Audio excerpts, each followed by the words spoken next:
we're going to look at the question of nuclear tones and tails. Although the preheads and heads come before them when we speak, they're less important from the point of view of the meaning, and so we leave them for a later lecture.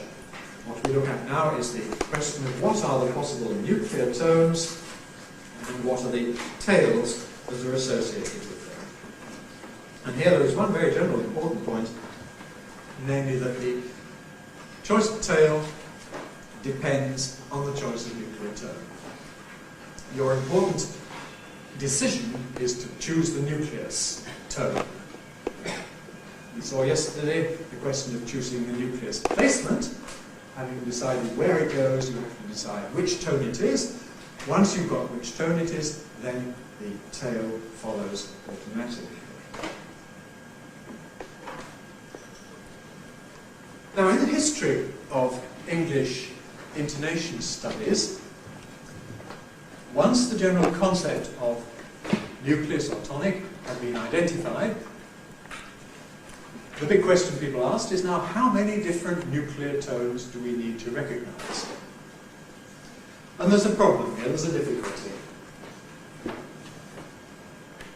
One reason is that in certain ways the range is not discrete. That is to say, we're not dealing with a limited number of possibilities, but we have various gradients. For example, take falling tones.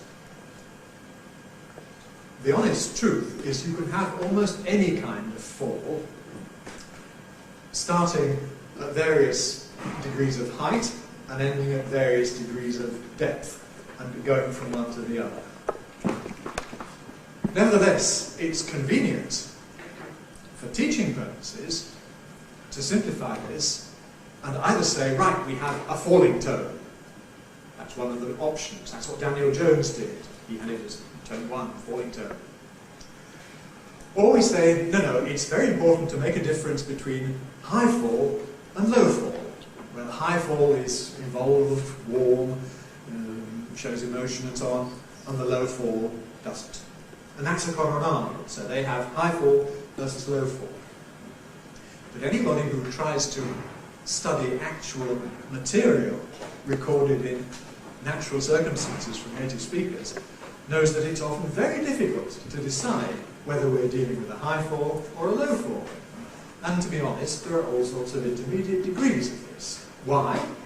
Well, because there are intermediate degrees of involvement, intermediate degrees of emotionality, intermediate degrees of warmth on the part of the speaker. So although we can easily recognize two extremes, a high fall, yes, and a low fall, yes. The real truth of the matter is that there are a large number of intermediate possibilities, yes, yes, yes. I'm now going to present to you the Economy system, which recognizes 7 different nuclear tones. But bear in mind what I've said, that this is not the entire answer to the story. This is a useful working analysis. The more different things we recognize and try and teach, the more complicated our lessons get. The fewer things we recognize and teach, the simpler the lesson, but the further removed from reality it is. And there's no way of resolving this general problem.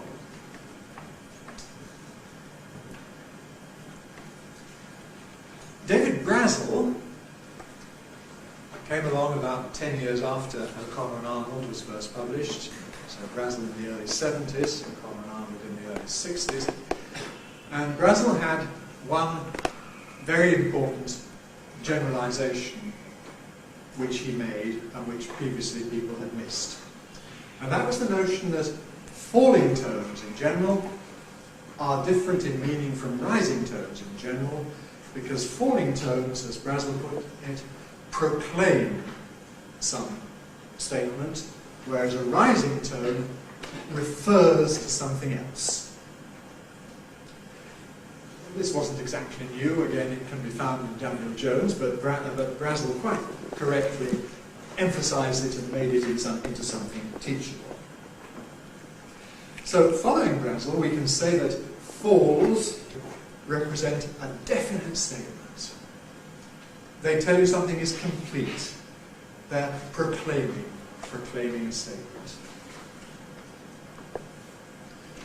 And as far as questions are concerned, we might notice that WH questions usually have a fall. Now in English, again, people try very hard to say, is there some link between syntactic function and intonation? Can we say that statements have this, orders, commands, imperatives have that, questions have something else? Can we do it that way? Well, we can't really, because the truth of the matter is that almost any sentence structure can be associated with almost any intonation pattern. Nevertheless, there are clear preferences.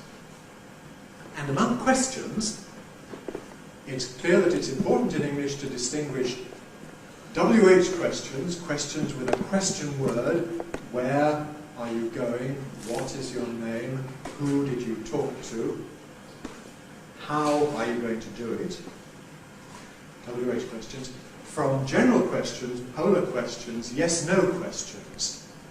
Are you sure? Have you been here long? Didn't you do that yesterday? Wasn't that the man I was talking to? And we can say that the default, that's the expected value of the intonation pattern, is a fall with a WH question, not a rise with a yes-no question. So next time somebody tells you that questions are always said with a rising tone, it's not true, and as far as WH questions are concerned, it's not even very frequent.